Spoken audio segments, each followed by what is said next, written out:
Irmãos, peço que você e que está nos ouvindo, abra a sua Bíblia em Eclesiastes, capítulo 7. Hoje nós vamos trazer um comentário sobre este livro e o tom principal deste sermão de hoje será sobre a vaidade. Nós sabemos que existem pessoas vaidosas, mas a vaidade ela não é tão assim exposta como a gente imagina. Existem as vaidades ocultas, porque a vaidade é quando nós buscamos coisas inúteis, coisas passageiras, temporais, isto é, de pouca duração, e de forma sutil, uma ostentação. Ela é leve e às vezes imperceptível. Mas os homens de Deus, eles não deixaram de escrever sobre esta questão, e nós vamos trazer o comentário no capítulo 7. Primeiro quero fazer um comentário. O eclesiástico é aquele que instrui e que reúne instruções sábias. É considerado como o livro do professor ou do pregador. É um livro sapiencial, que vem a ser. Contém sentenças morais, semelhante aos provérbios, quando nós lemos, das instruções da vida, com tom. E esse livro, interessante que ele apresenta um tom um pouco poético, mas dentro dessas poesias, podemos dizer, ele tem um fundo objetivo e sentencial do que nós não devemos fazer e do que nós devemos fazer. Na verdade, é uma forma linguística de comunicação para passar conhecimento de uma forma menos agressiva, mas ao mesmo tempo forte e didática, clara e inquestionável. O Eclesiastes, ou livro do pregador, ele expõe o pessimismo e a descrença do homem natural. Mistura declarações otimistas acima da vista dos homens, isto é, do poder de Deus. Aqui está a chave deste livro. É que ele traz a resposta do que o homem faz e do que o homem deveria fazer.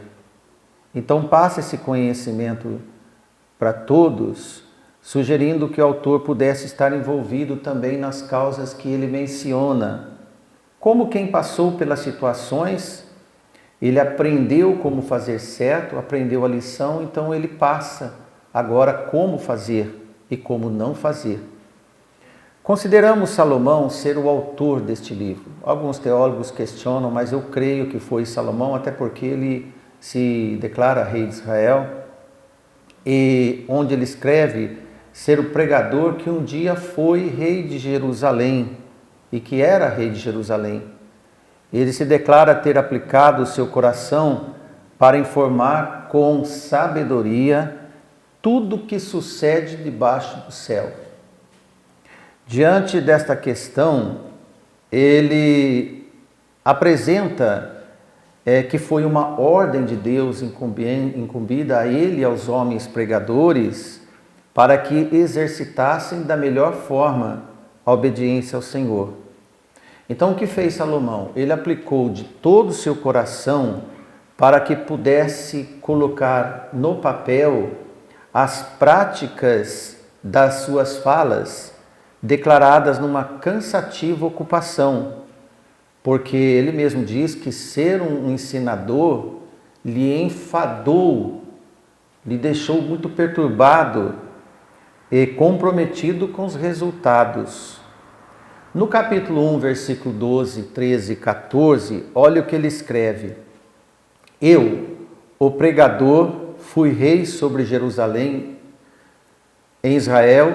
sobre Israel em Jerusalém, e apliquei o meu coração a esquadrinhar e a informar-me com sabedoria de tudo quanto sucede debaixo do céu.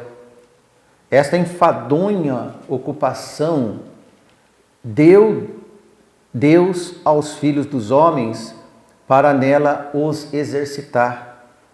Atentei para todas as obras que se fazem debaixo do sol e eis que tudo era vaidade e aflição de espírito. Então ele diz, tudo que eu vi aqui na terra era aflição e vaidade, aflição de espírito e vaidade.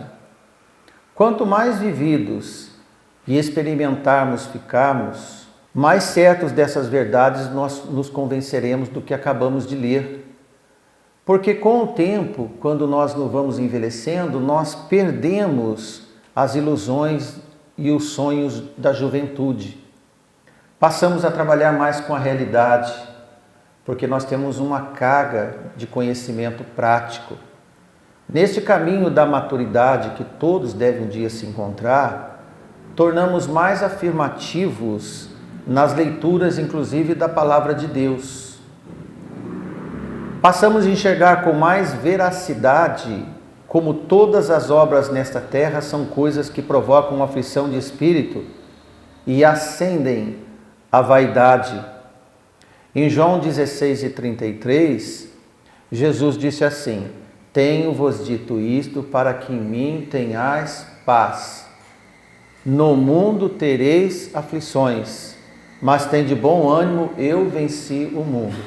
Jesus disse para os seus discípulos: olha, meus discípulos, no mundo vocês terão aflições, mas isso não vai matar ninguém, tem que ter bom ânimo. Me imaginou ficar desanimado? Então a aflição vai tomar conta. Imagine você como é trabalhoso transmitir explicações com sabedoria sobre estas obras. Salomão encontrou no tom poético uma forma de ensinamento mais prático. Observe como é complicado dar lição de vida às pessoas. Às vezes num disparate de conhecimento, num disparate de idade, de formação, não é tão fácil assim falar as verdades às pessoas. Mas como é comprometedor ensinar os procedimentos da vida a quem pouco se aplica para encontrar o benefício. Além de tudo, as pessoas que ouvem a palavra de Deus, como os irmãos ouvem as palavras do nosso Senhor Jesus Cristo, se ouvirem e não praticar, de nada adiante. Tiago diz que é um ouvinte que contempla seu próprio rosto. Por isso Salomão disse que além de ter que esquadrinhar o coração, antes dele ser o professor que ele admite, e de adquirir conhecimento, que acontece neste mundo, é uma estafante missão para quem cuidadosamente, em vontade de ensinar um bom caminho. Foi um enfado para ele, um peso de responsabilidade muito acima do previsto. Pois não é apenas jogar palavras no ar e pegue quem quiser, ouça quem quiser, é pegar na mão e caminhar juntos. Então é isso que Salomão fala, porque além do exímio conhecimento que ele tinha, ele deve ter também o amor e a responsabilidade por quem está ouvindo, atento ou não. E isto tudo causou muito desgaste ao pregador. Sempre assim o pregador. Cuidar de vidas é uma árdua missão, sem dúvida. E quem é pai e mãe, como nós pregamos ontem à noite, entende melhor o que é cuidar de vidas. É você transmitir o que você quer para os seus filhos e até ele entender o que deve fazer, alguns são mais trabalhosos. Mas você não quer perder nenhum dos de vista. Tanto aqueles que são mais atenciosos ou aqueles que são mais dispersos, isso é que não dão ouvidos. Então quem é chamado para essa missão não pode também frustrar a ocupação que Deus lhe incumbe e nem deixar de amar os endereçados da palavra de Deus. É necessário aplicar com sábio entendimento, cedido por Deus, para poder auxiliar e acompanhar os que necessitam de discernimento. E a ignorância muitas vezes trava consertar erros, aplicar-se às boas obras. Veja que Jesus fez uma escola particular de tempo integral com os seus discípulos, de uma forma intensiva, 24 horas. Foi uma escola de vida em palavras, sinais e milagres e também a prática do conhecimento por mais de 3 anos. Os apóstolos conseguiram graduar apenas quando receberam o Espírito Santo lá no Pentecostes, para poderem ter o conhecimento dos acontecimentos terrenos que estão sob o domínio das ordens celestiais, senão não entende. Veja que em João 14, 26, Jesus disse: mas aquele Consolador, o Espírito Santo, que o Pai enviará em meu nome, esse vos ensinará todas as coisas e vos fará lembrar de tudo quanto vos tenho dito. Você veja, meu irmão, eles tinham a informação, mas esqueceram do que Jesus falou. E isso ocorre na igreja, ocorre com os pais e filhos, porque mesmo Jesus disse que fora desse domínio santo de ensinadores, os demais professores eram cegos. E disse Jesus em Mateus capítulo 15, versículo 14, deixai-os, são cegos, condutores de cegos. Ora, se um cego guiar outro cego, ambos cairão numa cova. Então, o professor, o ensinador, ele deve ser autenticado por Deus e um especialista do que ele ensina. Por isso que não podemos dar ouvido a quaisquer vozes, por exemplo. Pode ser a melhor amiga que a menina tem ou que a moça tem, pode ser o melhor amigo que o moço tem, o melhor companheiro de trabalho dos homens, das irmãs que trabalham fora, pode ser isso, mas se não vier do Senhor, eles são cegos dando informações pessoais. O que eles acham? São os famosos achismos da vida. Todo mundo acha alguma coisa de algum assunto. Mas o verdadeiro ensinamento, a verdadeira instrução, ela deve estar baseada nos princípios do Senhor. Amém? Então Salomão, ele obteve essa concessão sábia de Deus para poder discernir ou descer do trono de Israel, que ele era rei, para ensinar a todos que lhes procuravam. Lembra-se que inclusive reis e rainhas iam até Jerusalém apenas para ouvir os sábios conselhos de Salomão. Bons conselhos não se acham em qualquer lugar, devem ser garimpados. Então, quando eles ouviam da extrema sabedoria de Salomão, eles caminhavam às vezes milhares de quilômetros para chegar apenas para ouvir.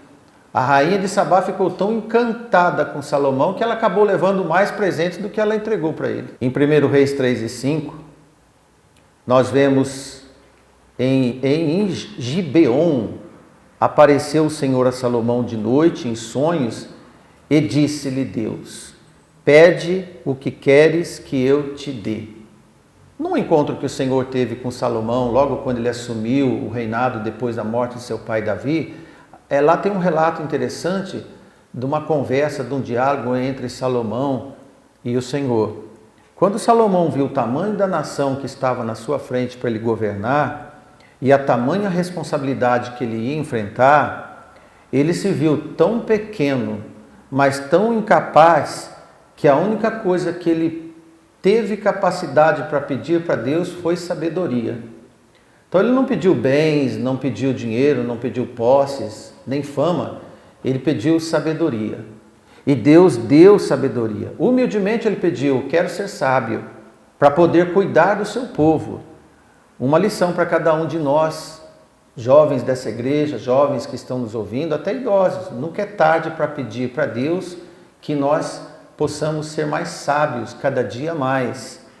Então todos os pregadores enviados por Deus devem ser encarregados de vigiar a sua própria vida e ter muita sede de aprender, de ter conhecimento de Deus e saber e entender quão árdua e difícil é a missão, embora ao mesmo tempo nobre. Então todo pregador deve ser carregado de humildade, e todos nós. Porque assim nós vemos Salomão que ele não se intimidou em assumir-se ser pregador e sim titular de pregador. Um rei que foi muito mais além de apenas ostentar uma poderosa coroa sobre a cabeça e o domínio sobre uma grande vastidão entre os homens. E ele encontrou nos átrios do Senhor, e foi o que mais lhe custou na sua vida, é passar ensinamento a quem precisava. Em Eclesiastes 1,17, então está escrito: e apliquei o meu coração a conhecer a sabedoria e a conhecer os desvários ou desvarios e as loucuras, e vim a saber o que também isto era uma aflição de espírito. Isto é, quando ele aplicou seu coração para conhecer a sabedoria, foi que ele viu que as aberrações e as loucuras também era aflição de espírito. As vaidades, tudo era aflição de espírito.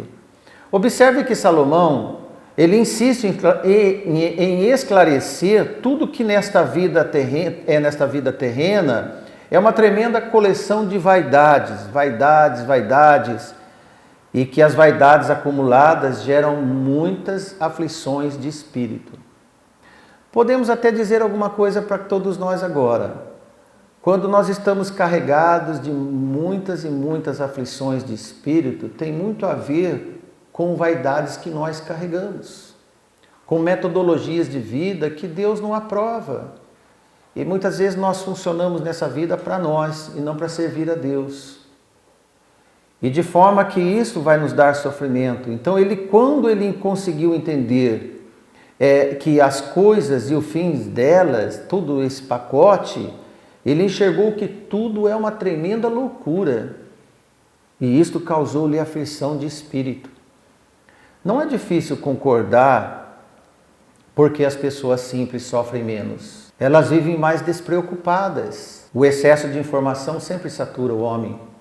O excesso de compromisso sempre satura o homem. Bem que Jesus disse que não devemos andar cuidadosos ou ansiosos quanto às coisas desta vida. Liga bem com o que nós vemos Salomão escrever.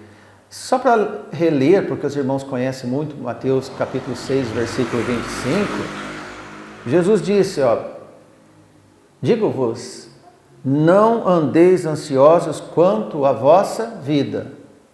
Isto é uma coisa pessoal, a vida de cada um. Pelo que haveis de comer, pelo que haveis de beber, quanto ao vosso corpo, o que haveis de vestir. Não é a vida mais do que o mantimento e o corpo mais que o vestiário? Pergunta Jesus. Ora, irmãos, o que nos faz nos preocupar com a vida, com o dia a dia? Geralmente é mais com o dia de amanhã. E Jesus disse, olha, isso é vaidade. Se colocar preocupações, vocês não vão viver o dia. E a palavra diz, basta cada dia o seu mal. Ele não fala o bem, porque é aflição.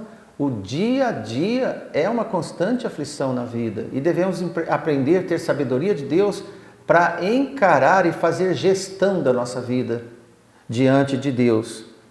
Então, o que nós podemos ver da palavra de Jesus e também o que Salomão já anda nos informando, é que nunca devemos colocar as necessidades acima da nossa própria vida. Você entende? Primeiro a vida, depois o sustento. Se não houver vida, para que servem as roupas, os sapatos, os mantimentos? Ora, Deus sabe que nós precisamos.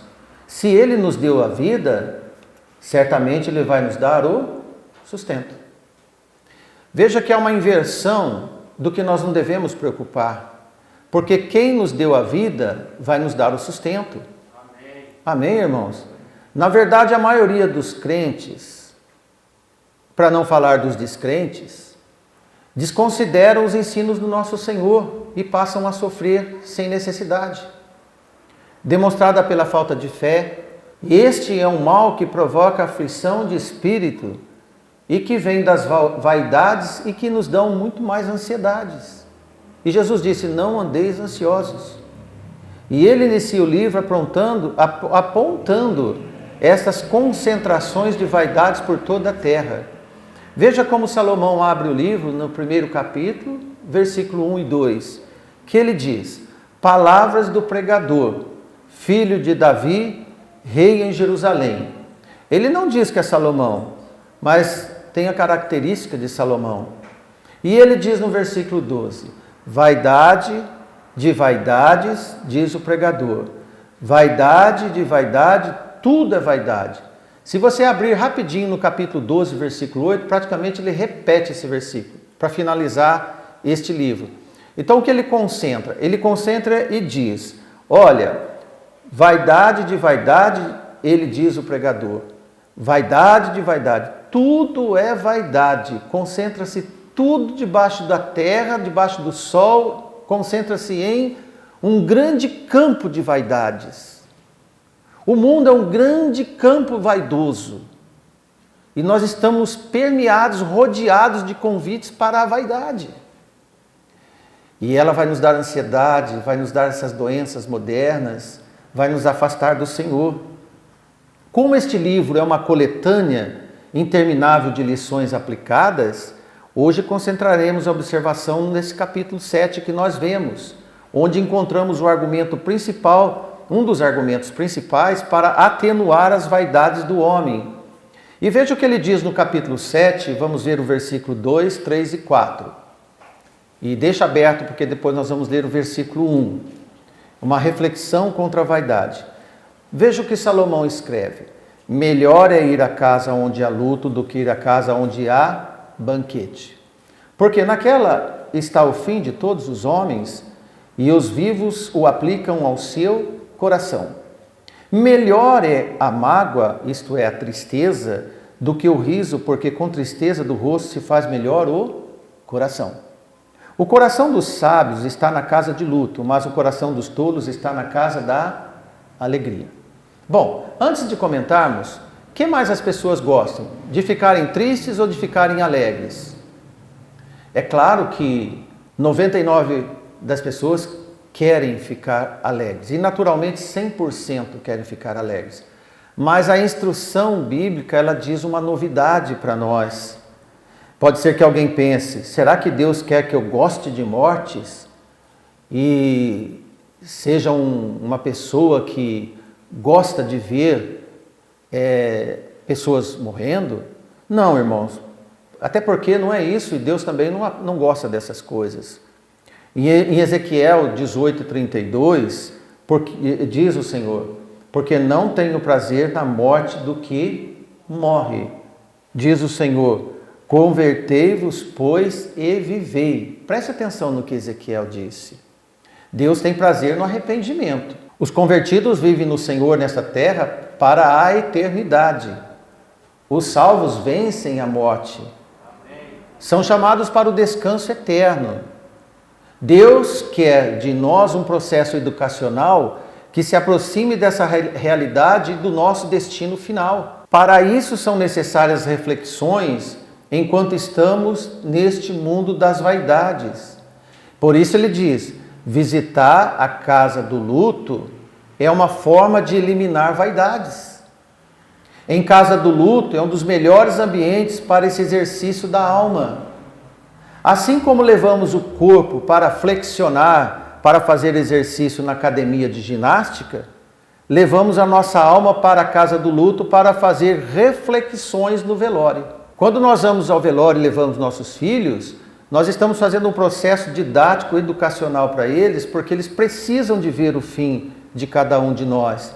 E isto vai ser guardado porque é melhor para eles. Então, no verso 1, que ainda não lemos, Salomão escreve, melhor é o dia da morte do que o dia do nascimento de alguém. Parece que complicou ainda mais. Quando ele diz, melhor é o dia da morte do que o dia do nascimento de alguém. E veja que Salomão está carregando de melhor é, melhor é, melhor é. Por isso que nós falamos o tom poético. Então ele diz, essas várias aplicações desse assunto, por exemplo, ele escreve no versículo 8. Leia o versículo 8 para você ver conosco. Melhor é o fim de todas as coisas do que o princípio delas. Ora, irmãos, melhor é ir à casa do luto, melhor é o fim das coisas do que o começo delas, melhor é o dia da morte que o dia de nascimento. Parece que Salomão era bem fúnebre, mas o que ele quis dizer com isso? É para compreender melhor, ele acrescenta um alerta sobre o que é comum nas pessoas dizerem de forma errada. E mais um assunto que nós vamos abordar. Eu era feliz e não sabia. Irmão, minha irmã, que já tem uma certa idade, não fica dizendo essas coisas, não, eu era feliz e não sabia. Você está desprezando muitas coisas que Deus fez na sua vida e tem para fazer na sua vida. Além de declarar ignorância, eu não sabia, alguns supostos melhores momentos passados e que naturalmente deixam saudades de alguns eventos interessantes, graciosos, de muita alegria que você teve, geralmente é isso, de muita alegria, chega a marcar. Então acaba sendo um marco, né? Não de Ebenezer, até aqui o Senhor nos ajudou, mas até agora aqui eu me diverti no mundo das vaidades. Eu aproveitei essas vaidades. Como foi bom aquele momento de vaidade. E acaba sendo quase que um momento idolatrado. Gente que vive do passado não é bom. Então ele escreve para barrar essa hipótese comum entre os inseguros com o dia a dia que Deus nos dá. Melhor é. Então quando nós vemos em Eclesiastes, o versículo 10 agora do capítulo 7 nosso, nunca digas, porque os dias passados melhores do que estes, ele pergunta, porque não provém da sabedoria esta pergunta. Entendeu? E no 14 ele diz, no dia da prosperidade, combina agora o versículo 14 com o versículo 10, no dia da prosperidade goza o bem, mas no dia da adversidade considera, porque também Deus fez esse em oposição àquele, para que o homem nada descubra do que há de vir depois dele. Quem é que sabe o futuro aqui entre nós? Nenhum de nós. E Deus também não quer.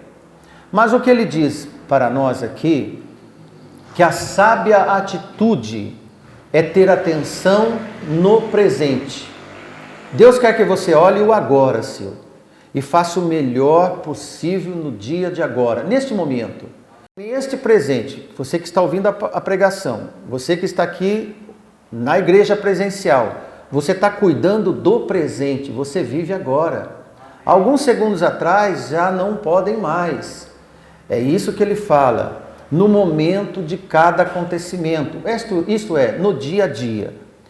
Pode ser no dia próspero, ou no dia contrário à prosperidade, podemos dizer, nos dias de perda, da adversidade. No dia da fartura, ele diz, fique contente. Por favor, irmãos, tem gente que no dia da fartura ainda consegue ficar procurando problemas. E a palavra de Deus diz, nos dias da fartura, fique alegre. Qual o problema? Porque ele diz, e no dia do prejuízo, da adversidade, seja reflexivo, medite, repense e considere os fatos, mas por favor também, irmão, no dia da adversidade não fique reclamando, não reclama, apenas ore, Senhor, me ajude. E é isso que Salomão diz. Em 1 Tessalonicenses capítulo 5, versículo 15 e 18, nós vemos Paulo escrever, bem encaixado no assunto, regozijai-vos sempre. Isto é, mantenha-se numa postura equilibrada, orai sem cessar, em tudo dai graças, porque esta é a vontade de Deus em Cristo Jesus para convosco. É interessante quando nós estávamos sepultando a irmã Maria, a palavra das irmãs que estavam, principalmente a irmã Ivani, foi feita a vontade de Deus. Nós agradecemos a Deus por toda a vida que a nossa irmã teve. Em tudo dai graças. Então, em nenhum momento, por maior e melhor que tenha sido o passado, apenas seja grato, porque é de Deus, o passado é de Deus, já aconteceu. O que nós temos que ter com o passado é um sentimento de gratidão por tudo que Deus tem nos feito. Devemos ser gratos pela vida, e isto sim inclui o passado também. No entanto, o passado não pode ser substituído pelo presente. No passado não tem mais ação, mas no presente existe ação possível. Então, meus irmãos, o Evangelho, ou nós que anunciamos o Evangelho, não podemos ser carregados de nostalgia. Nostalgia é uma tristeza profunda de melancolia, como se o passado fosse o melhor momento da sua vida. Imagine você vai pregar o Evangelho como dessa forma? Sendo assim, todos esses saudosismos anulam a gratidão e a esperança, porque no passado não tem esperança, mas no futuro que nós não sabemos e que Deus fez para que nós não conheçamos, é para que nós vivamos em esperança. Amém, irmãos? Porque o saudosismo do passado anula a gratidão e a esperança nos dias de fé e presença do Senhor. Sempre, sempre. Culto ao passado anula a esperança. O futuro, no futuro, irmãos, vem Jesus. Amém. Nosso olhar deve ser para o alvo no futuro. E ele sempre deve estar à frente e não atrás no passado. Quando entendemos que o fim das coisas é o melhor, podemos observar que cada momento presente sinaliza o que devemos viver nele, como pode ser o fim ou o princípio do fim. Devemos evitar deixar para amanhã o que podemos fazer hoje, por exemplo, porque nós não sabemos o amanhã. Falar de Cristo para alguém deve ser no momento em que você tem a oportunidade que Deus dá e abre. Isso acontece no presente. Entregar a sua vida a Jesus deve ser no dia que entende a mensagem do arrependimento. Por exemplo, o etíope não esperou nada, nenhum tempo, quando Felipe lhe esclareceu onde ele lia de Isaías. Então o presente, quando nós vivemos o presente, elimina as vaidades. Porque em Hebreus capítulo 3, versículo 7, nós lemos: portanto, como diz o Espírito Santo, se hoje ouvirdes a sua voz, não endureçais os vossos corações como na provocação, no dia da tentação do deserto. Hoje, irmãos, se ouvirdes a voz do Senhor, não endureça o seu coração. Eu imagino que não deve só ser para o arrependimento, mas numa vida de santificação. Amém? Porque a convocação do arrependimento e a manutenção do arrependimento através da esperança e da santificação sempre é um alerta para todos nós para não temer a morte, mas temer de morrer sem Cristo. As pessoas andam vaidosas tanto que elas temem morrer, por isso que não gosta de ver um velório. Tem medo da morte, mas não tem temor a Deus. Então fogem. Quando estamos no velório, por exemplo, força uma provocação da consciência de que nada somos, alertando para a nossa infinitude, nossa incapacidade, e isto retira vaidades.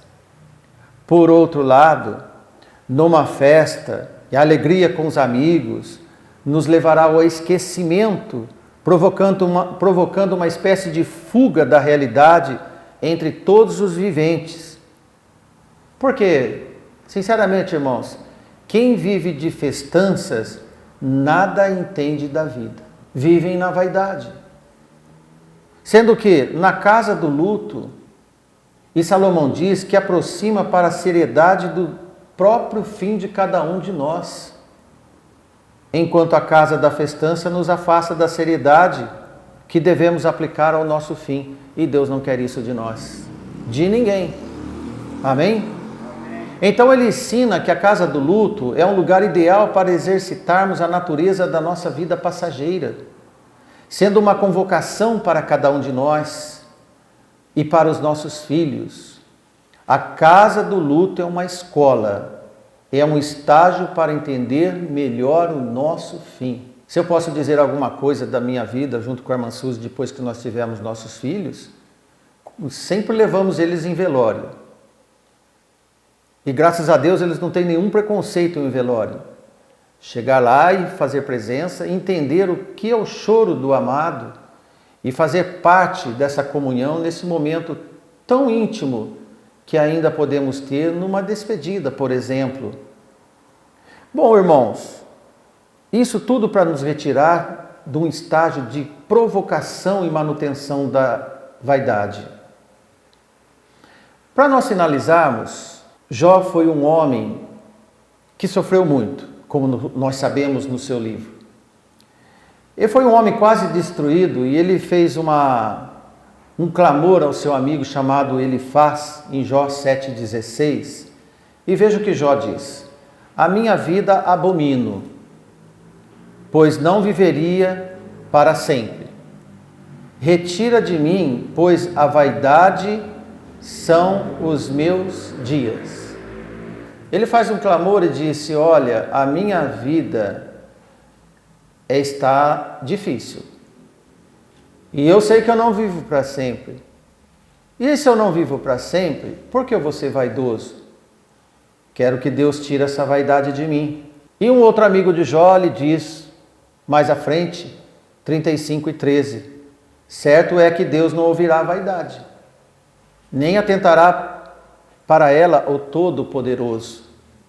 E dessa vez o amigo disse certo, o Senhor não olha vaidades, Ele não atenta para a vaidade. E que Deus nos abençoe, nos ajude, porque até Davi mencionou sobre este tema no Salmo 144 e verso 4, quando ele disse: o homem é semelhante à vaidade e os seus dias como uma sombra que passa. E assim é, irmãos. Paulo diz em Romanos 8:20 que a criação ficou sujeita à vaidade. Sujeição à vaidade, não por sua vontade, mas por causa da que a sujeitou.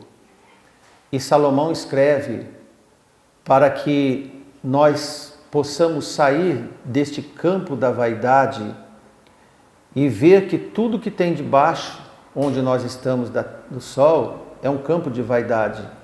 E entender melhor das coisas celestiais.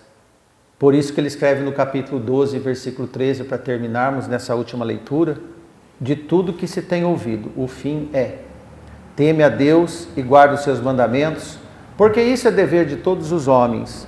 Porque Deus há de trazer a juízo toda a obra e até tudo que está encoberto das vaidades, quer seja bom, quer seja mal. Que Deus nos abençoe. Amém. Boa noite, boa semana a todos nós. Amém, irmãos?